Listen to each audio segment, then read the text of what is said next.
Cam head coach Craig Fredin with us, drop a 3-1 match to Exira EHK. Let's talk about the set you came out and won, the third set.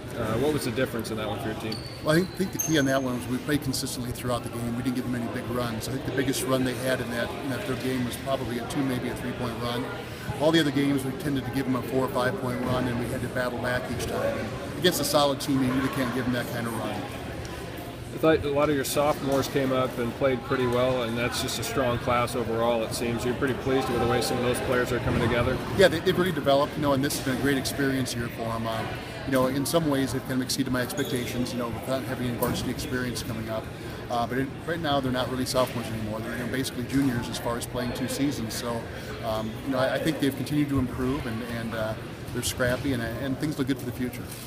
Even though you didn't pick up a win, what were some of the things you did really well overall tonight? Well, I thought we moved the ball around well. Just looking at the stats, we really had 3 players with 10 kills or more, and so we distributed the ball real well. We had people step up and hit the ball from the right side, the middle side. They couldn't load up any one spot.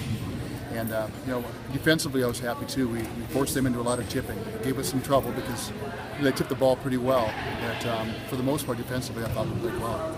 Do you feel pretty comfortable with the depth of the team you're able to put out on the floor now? Well, I think so. And then we have freshmen to bring up off the bench, and we've got just a handful of seniors sprinkled in there and the juniors. So I think we have a nice mix. The key thing is finding the chemistry here in the last week of the season. Then we have our home tournament, and then we have the conference tournament before district starts. So we have an opportunity to really get a lot of matches in prior to districts. All right, thanks, Coach. Appreciate your time. You bet.